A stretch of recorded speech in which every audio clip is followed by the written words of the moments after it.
Viviane Soares, professora de História, e vou conduzir a sua aula de hoje.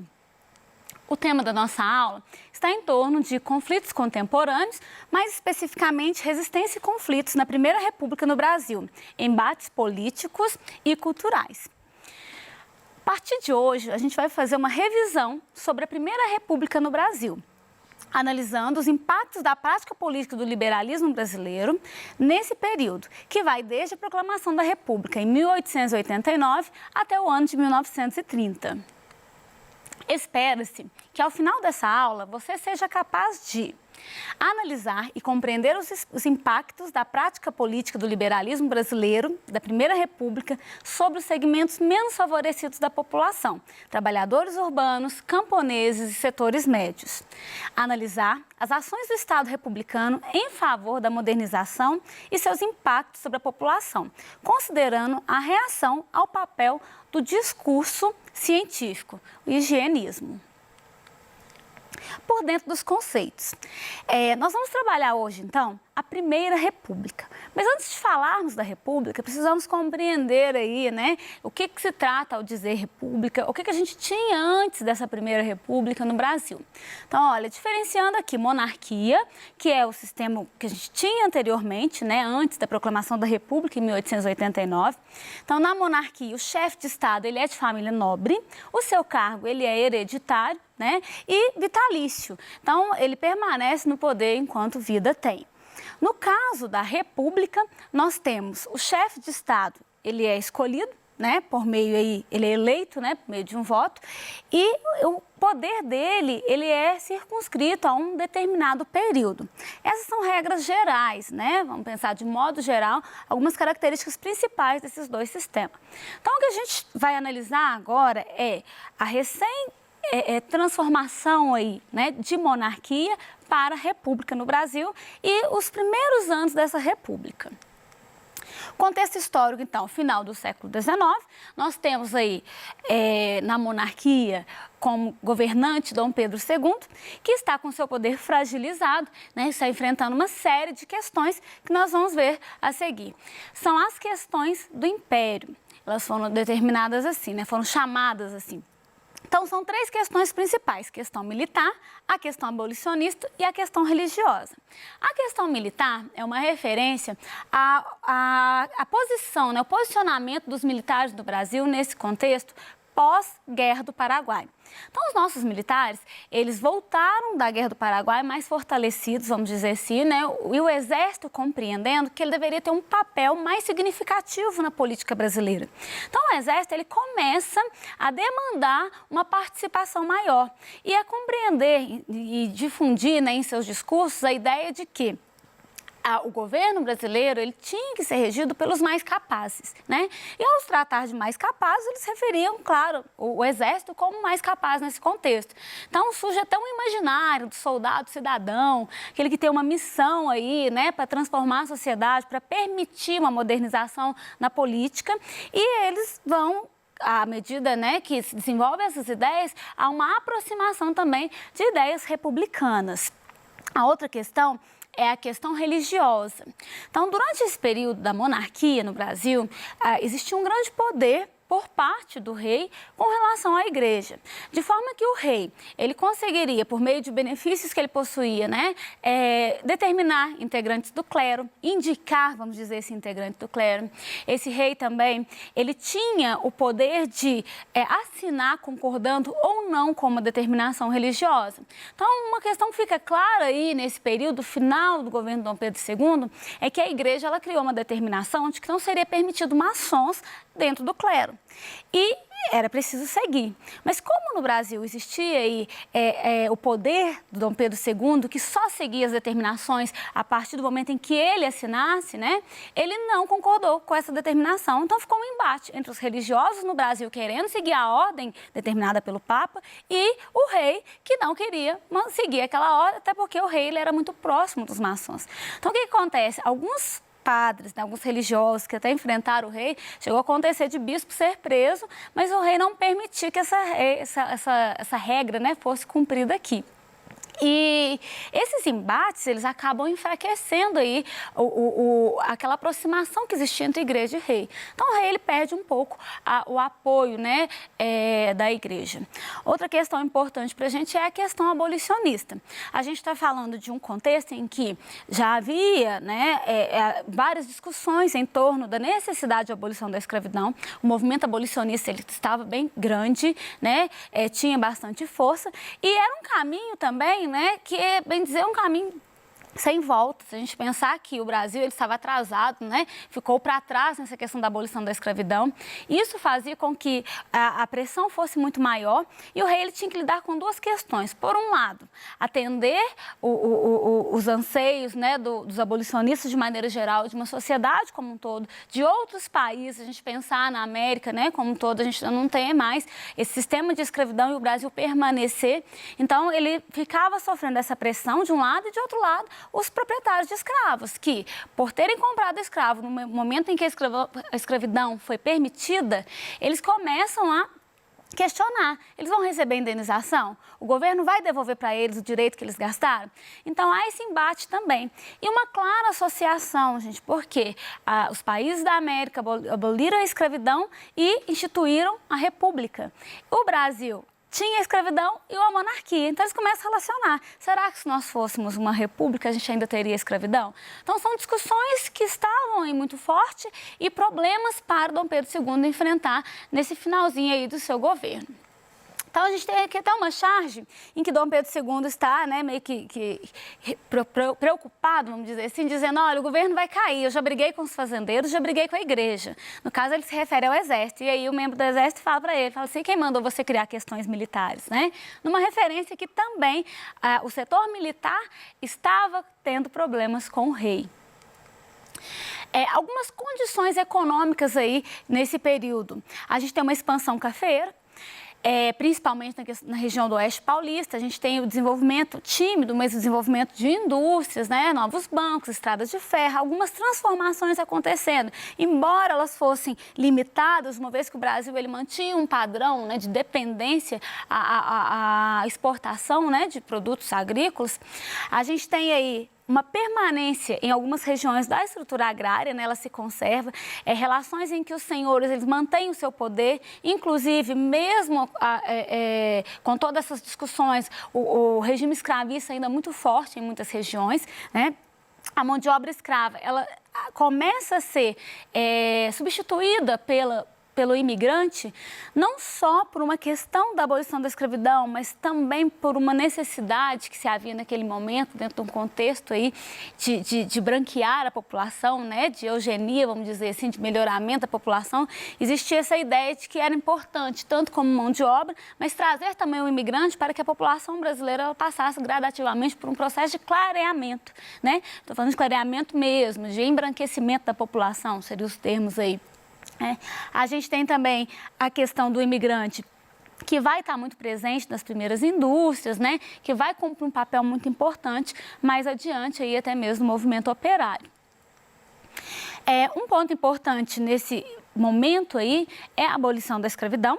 Como foi dito, já era uma movimentação grande, mas a gente compreendeu os limites dessa abolição, uma vez que a lei que põe fim à escravidão, ela não consegue reparar os problemas sociais que esta causou. Então, os ex-escravizados, eles vão ter que enfrentar uma série de questões, como preconceito, falta de condições, né? A exclusão na sociedade, a marginalização e todos esses fatores que eles vão ter que enfrentar, muitas vezes eles estão ligados aí a medidas que são institucionais, né?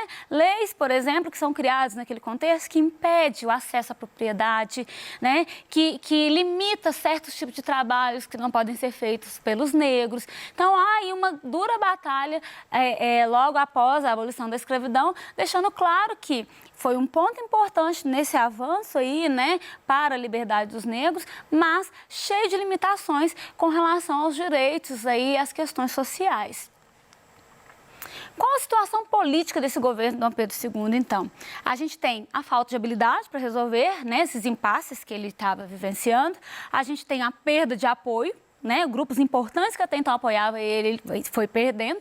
A gente tem a questão de um forte projeto republicano, tendo em vista nossos vizinhos da América, né, com a República se consolidada, vamos dizer assim, um projeto que era presidencialista, né, e era federalista também, entendendo a ideia de que os estados, né, as antigas províncias, elas teriam aí autonomia para tomar decisões, para a questão de cobrança de impostos, desenvolvimento mesmo desses estados aí.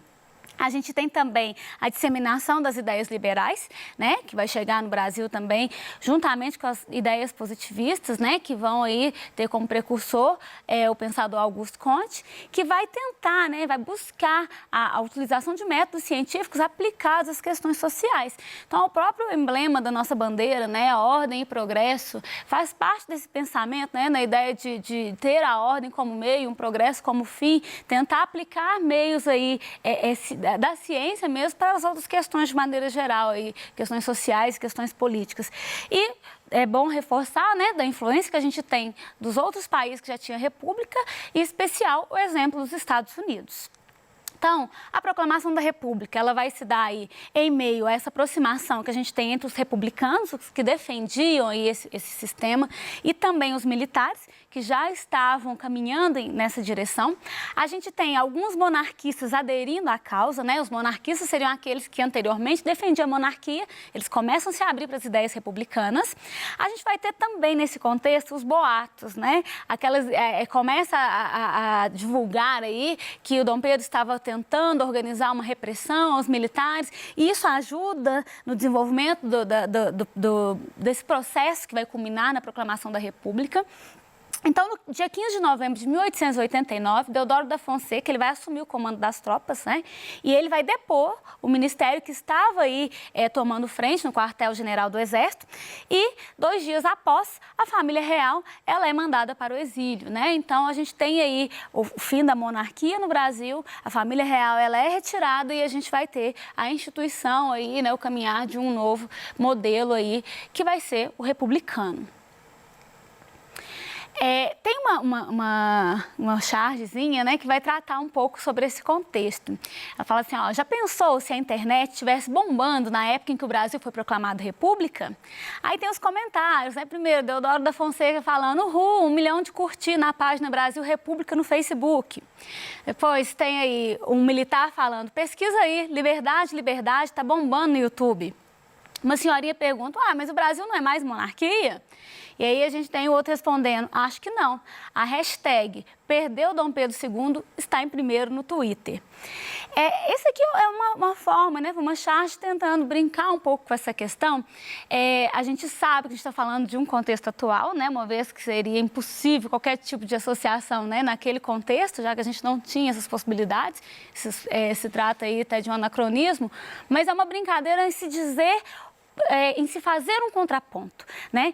Se hoje a gente fala dessa comunicação, de como as coisas chegam em todos os lugares, mas e naquele contexto? Uma frase que ficou muito conhecida, que é atribuída a Aristides Lobo nesse contexto, é que ele diz assim, e o povo assistiu bestializado o movimento. Parecia uma parada militar. Então, ao contrário da brincadeirinha lá da charge, naquele contexto não houve um esclarecimento ou uma participação popular. Muitas pessoas nem perceberam que o Brasil tinha passado por essa mudança, deixou de ser monarquia para ser república. Quem viu alguma cena, entendeu que era uma parada militar somente, né? E só mais tarde é que a gente vai ter aí esse conhecimento por parte da população daquela transformação pela qual o Brasil passou.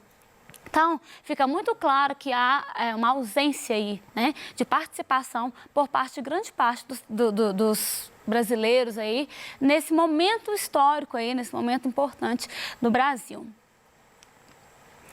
Em se tratando da Primeira República, 2 momentos para a gente aqui que a gente faz uma divisão da Primeira República. Então, primeiramente, a República da Espada, que é de 1889 a 1894, e depois a República Oligárquica. Nesse momento agora, vamos falar da República da Espada.